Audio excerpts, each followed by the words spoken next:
रामपुर का एक छोटा सा जंगल था। जंगल में एक बड़ा सा बाजार लगता था और बाजार में अक्सर भीड़ लगा करती थी। गर्मियों के मौसम में ये सारी भीड़ टुनटुनी चिड़िया की पेप्सी की दुकान पर लगी रहती थी। अरे टुनटुनी चाची, मुझे ऑरेंज वाली पेप्सी दे दो। और मुझे पीली वाली। और मुझे लाल वाली। बच्चे हो या बड़े, सभी को टुनटुनी चिड़िया की पेप्सी बहुत पसंद आती थी और टुनटुनी चिड़िया पूरी ईमानदारी से पेप्सी बनाया करती थी। अच्छा फिल्टर, साफ चीनी और साफ सुथरे तरीके से वो जूस बनाकर उन्हें प्लास्टिक की थैलियों में भरा करती थी। टुनटुनी की ₹1 वाली पेप्सी बहुत बिका करती थी। कुछ ही देर में उसका सारा स्टॉक खत्म हो जाया करता था। अरे चाची, पेप्सी है क्या? नहीं बेटा, सब खत्म हो गई, अब कल आना। टुनटुनी की दुकान के सामने कालू कौवे की दुकान थी। कालू आइसक्रीम बेचता था, पर गर्मियां होने के बावजूद भी उसकी आइसक्रीम बिक नहीं रही थी।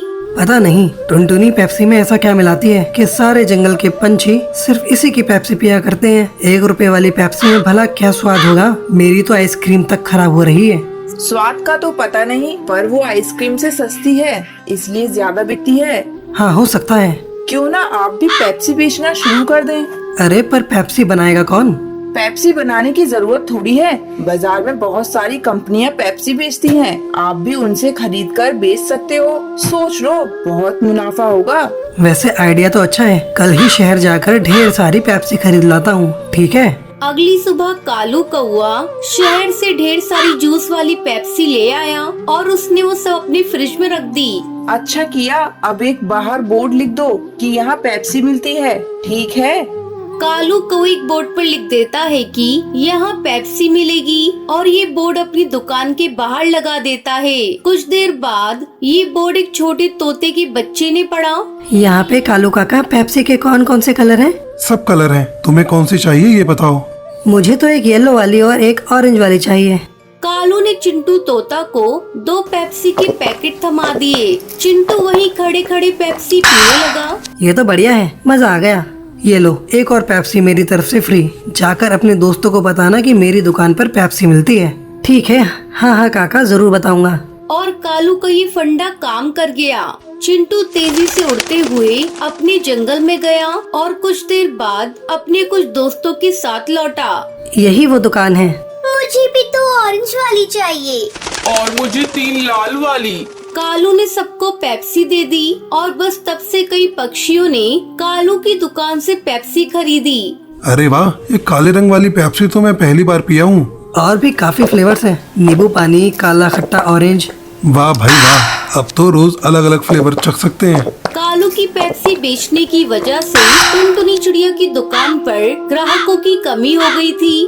मुझे थोड़ा सब्र से काम करना होगा। कालू ने नई नई पेप्सी बनानी शुरू कर दी है, इसलिए जंगल वाले उसकी दुकान पर जा रहे हैं। पर मुझे यकीन है कि वो सब एक न एक दिन लौटेंगे। टुनटुनी अपने आप को तसल्ली दे रही थी। अगले कुछ दिनों तक कालू कौवे की दुकान पर पेप्सियों के लिए पंछियों की भीड़ लगी रही और यहाँ टुनटुनी चिड़िया का धंधा मंदा था।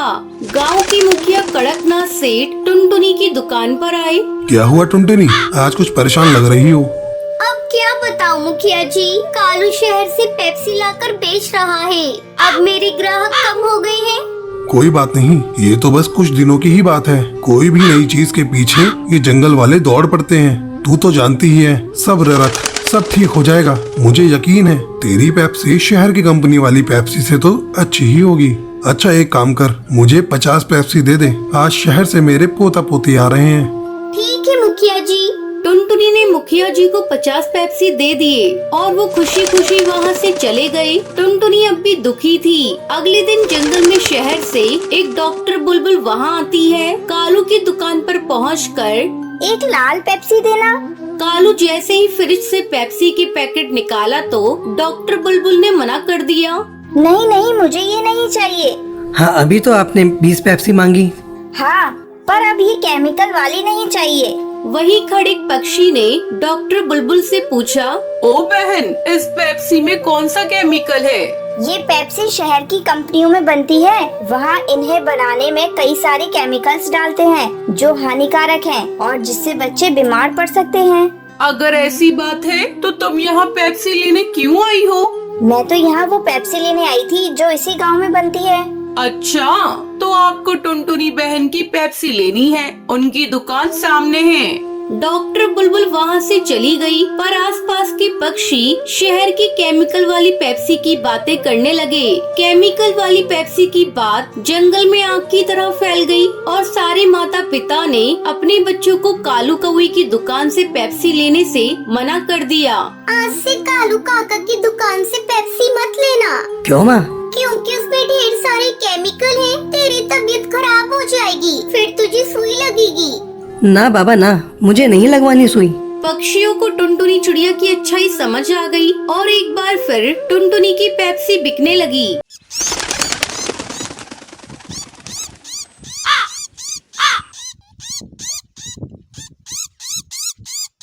सुंदरवन जंगल में टुनटुनी नाम की एक झगड़ालू चिड़िया रहा करती थी। उसकी किसी से भी नहीं बनती थी। टुनटुनी हर किसी से भी बात करते करते वो झगड़ा करने लगती थी। एक दिन टुनटुनी चिड़िया अपने घोंसले के बाहर बैठी हुई थी। बहुत देर तक टुनटुनी चिड़िया को घोंसले के बाहर बैठी देखकर सुंदरी कौवी उससे कहती है, अरे टुनटुनी, क्या बात है? बहुत देर से देख रही हूँ तू घोंसले के बाहर बैठी है। तुझे आज कोई काम वाम नहीं है क्या? तब टुनटुनी चिड़िया सुंदरी कौवी से कहती है, मैं अपने घोंसले के बाहर बैठी हूँ, तुम्हें इससे क्या मतलब? मैं अपने घर का काम करूँ या ना करूँ? अगर तुम्हें मेरे काम की इतनी ही चिंता हो रही है तो तुम ही मेरा काम कर दो। उसी समय हरी काकी वहाँ से जा रही थी। वो टुनटुनी चिड़िया की बात सुनकर रुक जाती है और टुनटुनी चिड़िया से कहती है, इस टुनटुनी से तो बात ही करना बेकार है, सबकी नाक में दम कर रखा है। ठीक कहते हैं सब तुम्हें झगड़ालू चिड़िया। सुंदरी कौवी, तुम इससे बात मत करो। इतना कहकर वो दोनों को अलग करती है और वहाँ से चली जाती है।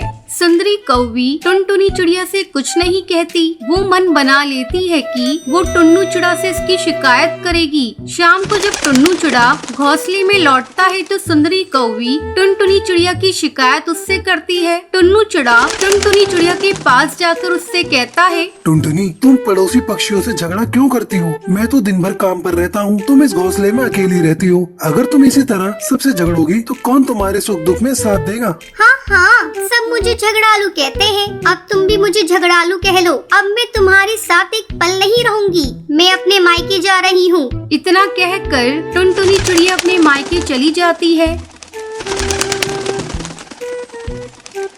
मायके में आए हुए से काफी दिन गुजर जाते हैं। तब एक दिन टुनटुनी चिड़िया की माँ टूनी चिड़िया उससे कहती है, टुनटुनी बेटा, तुम्हें आए हुए यहाँ काफी दिन हो गए। वहाँ टुन्नू चिड़े को काफी परेशानी हो रही होगी। माँ, मैं तुम्हारे ऊपर बोझ हो गई हूँ क्या? मैं कल से ही जाकर काम करना शुरू कर देती हूँ। तुम्हारे लिए तो भैया और भाभी ही सब कुछ है। अगर तुम कहोगी तो मैं यहाँ से आज ही चली जाऊंगी। अरे टुनटुनी, तू इस तरह मुझसे बात क्यों कर रही है? माँ, तुम ही तो ऐसा बोल रही हो। अब मैं यहाँ से भी हमेशा के लिए चली जाऊंगी।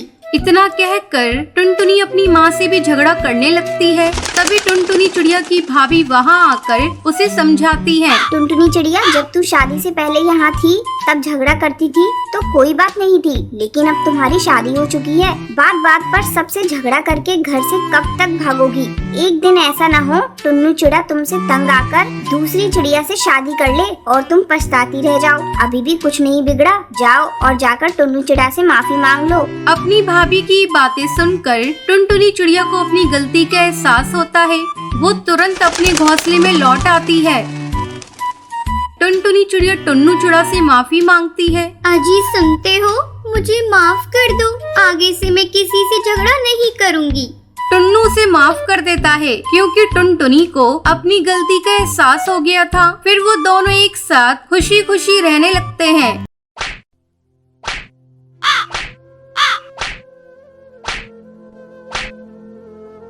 एक जंगल में टुनटुनी चिड़िया अपने पति बंटी कबूतर के साथ रहती थी। गर्मी के दिन शुरू हो गए थे। एक दिन टुनटुनी चिड़िया 2 अंडे देती है। दोनों पति पत्नी अंडे की बहुत ही सावधानी से देख रेख कर रहे थे। ऐसे में टुनटुनी बंटी कबूतर से कहती है, अजी सुनते हो, गर्मी अब धीरे धीरे बढ़ रही है। हम लोगों ने तो इतने दिनों तक इस घास फूस के घोंसले में अपना जीवन काट लिया, लेकिन अब तो हमारे अंडों से हमारे बच्चे कुछ ही दिनों में बाहर आ जाएंगे। इस गर्मी को मेरे नन्हे नन्हे बच्चे कैसे सहेंगे? बच्चों को गर्मी न सताए, इसके लिए हमें अभी से कुछ उपाय करने होंगे। तुम ठीक कह रही हो, इस बार गर्मी कुछ ज्यादा ही पड़ रही है, लेकिन कुछ समझ नहीं आ रहा है इस गर्मी से बचने के लिए क्या करूं। खैर तुम चिंता मत करो, मैं कुछ न कुछ उपाय करता हूं। तुम भी सोचो, शायद हम दोनों के दिमाग में कुछ न कुछ आइडिया मिल जाए। इस तरह दोनों अपने बच्चे को लेकर परेशान थे। वो अपने बच्चे को जरा भी तकलीफ होने देना नहीं चाहते थे। ऐसे ही कुछ दिन गुजर जाते हैं और एक दिन टुनटुनी के बच्चे अंडे से बाहर आ जाते हैं। टुनटुनी अपने प्यारे प्यारे बच्चों को देखकर बहुत खुश हो रही थी। देखो जी, अपने बच्चे कितने प्यारे हैं, किसी की नजर ना लगे। इतना कहकर टुनटुनी अपने बच्चों को प्यार करने लगती है। एक दिन जब बंटी कबूतर भोजन की तलाश में जा रहा था, तभी उसे एक तालाब दिखाई देता है।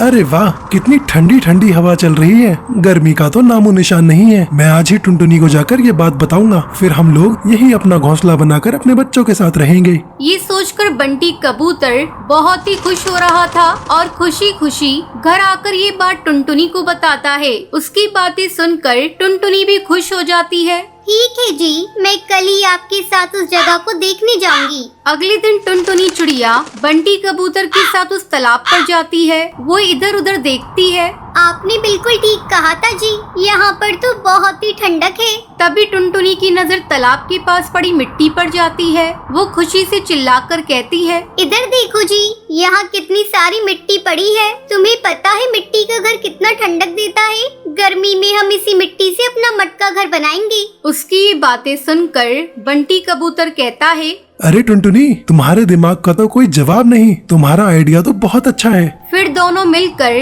अपना मटका घर बनाते हैं और फिर बच्चों के साथ तालाब के किनारे वाले पेड़ पर रहने लगते हैं। इधर जंगल के पक्षी भीषण गर्मी से परेशान थे। एक दिन कालू कौवा तालाब पर पानी पीने जाता है। अरे ये क्या, यहाँ टुनटुनी चिड़िया तो मटका घर बनाकर आराम से रह रही है। वो टुनटुनी चिड़िया के मटके घर के पास जाकर आवाज लगाता है, टुनटुनी बहन, अरे ओ टुनटुनी बहन, तुम तो बहुत ही चालाक निकली। तुम यहाँ तालाब के किनारे मटका घर बनाकर रह रही और मैं वहाँ गर्मी से जल रहा हूँ। तुमने हम पक्षियों के साथ अच्छा नहीं किया। तुम मेरे लिए भी एक ऐसा ही मटका घर बना कर दो। अगर तुमने ऐसा नहीं किया तो मैं तुम्हारा मटका घर तोड़ दूंगा। कालू भैया, ये तुम कैसी बातें कर रहे हो? अगर तुम्हें भी यहाँ रहना है तो तुम भी अपना मटका घर बना कर रहो। तुम्हें किसने रोका है? तुम्हें तो पता है मेरे छोटे छोटे बच्चे हैं, मेरे पास इतना समय नहीं है मैं तुम्हारे लिए मटका घर बना कर दूं। तू कान खोल कर सुन ले चिड़िया, अगर तूने मेरा मटका घर नहीं बनाया तो इसका अंजाम तू भुगतने के लिए तैयार रहना। तुम्हें तो पता है मैं कितना खतरनाक हूँ। कोई भी मेरे काम को करने से मना करता है तो मैं उसका नामो निशान मिटा देता हूँ। अभी तो मैं जा रहा हूँ, 2 दिनों बाद आऊँगा। उस समय मेरा मटका घर तैयार मिलना चाहिए। इतना कहकर कालू कौवा वहाँ से चला जाता है। क्या करूं? कुछ समझ में नहीं आ रहा है। लगता है मुझे अब कालू कौवे का मटका घर बनाना ही पड़ेगा। अब टुनटुनी चिड़िया धीरे धीरे मिट्टी इकट्ठा करती है और कालू के लिए एक मटका घर बनाती है। 2 दिन बाद कालू कौवा फिर से आता है। क्यों रे टुनटुनी, तूने मेरा मटका घर बना दिया? हाँ कालू भैया, वो देखो मैंने तुम्हारा मटका घर बना दिया है। कालू कौवा अपने मटके घर में जाकर बहुत खुश हो जाता है। आहा, इस मटके घर में तो बहुत ही ठंडक है। अब तो मुझे भी गर्मी नहीं लगेगी। अगर मैंने इस चिड़िया को इतना डराया नहीं होता तो ये मेरा मटका घर बनाकर नहीं देती। इस तरह कालू कौवा अपने मटके घर में रहने लगता है। जब जंगल के पक्षी को ये बात पता चलती है तो वो भी अपना मटका घर बनाकर खुशी खुशी वहाँ रहने लगते हैं। ये सब देखकर टुनटुनी चिड़िया बहुत ही खुश हो जाती है और सभी के साथ मिलजुल कर रहने लगती है। सुंदर वन के जंगल में टुनटुनी चिड़िया और टूनी चिड़िया भीख मांगकर अपने घर का गुजारा करती थी। दोनों में बहुत गहरी दोस्ती थी। दोनों एक पेड़ की डाल पर बैठकर भीख मांगा करती थी। ऊपर वाले के नाम पर कुछ दे दो भैया, ऊपर वाले के नाम पर कुछ दे दो बहन। ये लो 2 रुपए और तुम भी लो ये 2 रुपए। भगवान आपका भला करे, आपके घर में खुशहाली बनी रही। क्या तू हर समय भगवान को धन्यवाद देती रहती है? भगवान ने ही तो हम दोनों को भिखारी बनाया है। अगर भगवान चाहता तो हम दोनों को भी अमीर बनाता। अरे टूनी चिड़िया, हम दोनों की किस्मत में जितना लिखा है उतना ही मिलेगा, न उससे कम न उससे ज्यादा। टूनी तू ऊपर वाले को मत दोष दिया कर, वो हम दोनों को देख रहा है। वो हमारी एक न एक दिन सभी इच्छाओं को पूरी करेगा। तू तो जब देखो तब भगवान के ही गुण गाती रहती है। इसी तरह दिन कटते रहते हैं। एक दिन हरी तोती अपनी पोते के साथ आती है। हरी तोती जंगल के अमीर पक्षियों में से एक थी। वो टुनटुनी चिड़िया और टूनी चिड़िया से कहती है, देखो आज मैं अपने पोते के साथ यहाँ आई हूँ। आज उसका जन्मदिन है। आज मैं तुम दोनों को कुछ देना चाहती हूँ। जो तुम मुझसे मांगोगी मैं वो तुम्हें दे दूंगी। पहले हरी तोती टुनटुनी चिड़िया से पूछती है, चल पहले तू बता, आज तुझे क्या चाहिए? मैम साहब, मैं आपसे क्या मांगू? आपको जो ठीक लगे वही मुझे दे दीजिए। अच्छा तो ये ले, मेरी तरफ से 500 रुपए का नोट। भगवान आपके पोते को लंबी उम्र दे। फिर वो टूनी चिड़िया से पूछती है, अब तू बता तुझे क्या चाहिए? अरे जाओ मैम साहब यहाँ से। मैं जो मांगूंगी वो तुम क्या दे सकती हो? हाँ तुम मांग कर तो देखो। आज मेरे पोते का जन्मदिन है। आज मैं तुझे उदास नहीं होने दूंगी। तो ठीक है, क्या तुम मुझे 1 करोड़ रुपए दे सकती हो? हाँ हाँ, ये ले 1 करोड़ रुपए की लॉटरी की टिकट। अगर तेरी किस्मत में ये 1 करोड़ रुपए होंगे तो तुझे ये इनाम जरूर मिलेगा। मेम साहब, मैं इन कागज के टुकड़ों को लेकर क्या करूंगी? मेरी किस्मत में करोड़पति बनना कहाँ लिखा है? अरे टूनी चिड़िया ले लेना, मैम सब खुशी से दे रही है। हो सकता है ये लॉटरी का टिकट लग जाए। ठीक है, तू कहती है तो मैं इसे ले लेती हूँ। हरी तोती लॉटरी का टिकट देकर चली जाती है। ऐसे दिखा रही है जैसे कितनी बड़ी दानवीर है। सुन टुनटुनी चिड़िया, ये कागज का टुकड़ा तू ही अपने पास रख। इसका मुझे कोई काम नहीं। नहीं नहीं टूनी चिड़िया, ये तू ही रख। ये लॉटरी का टिकट तुझे मिला है, हो सकता है ये तुझे भी लग जाए। नहीं री, ऐसा कभी नहीं होगा। ये सब कहने की बातें हैं। मुझे ये लॉटरी लगने वाली नहीं। तू ही रख इस लॉटरी के टिकट को। अब तो मेरा इस भीख मांगने से भी मन उठ गया है। अब मैं जाकर कोई दूसरा काम करूंगी। ऐसा कहकर टूनी चिड़िया वहाँ से चली जाती है। ऐसे ही कुछ दिन बीत जाते हैं। एक दिन टुनटुनी चिड़िया पेपर वाले की दुकान पर जाकर उससे कहती है, कालू भैया, मुझे आज का अखबार देना। टुनटुनी चिड़िया अखबार में अपनी लॉटरी का नंबर ढूंढने लगती है। काफी देर हो जाती है। क्यों री चिड़िया, कब से तू अखबार पढ़ने में लगी है? नहीं कालू भैया, मुझे लॉटरी का नंबर मिलाना है। टुनटुनी चिड़िया जैसे ही लॉटरी का नंबर मिलाती है, खुशी से झूमने लगती है।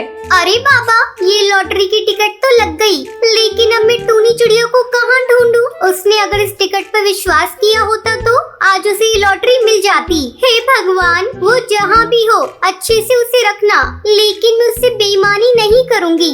मैं इन पैसों से जंगल के गरीब पक्षियों के लिए एक स्कूल खोल दूंगी और उस स्कूल का नाम टूनी चिड़िया रखूंगी।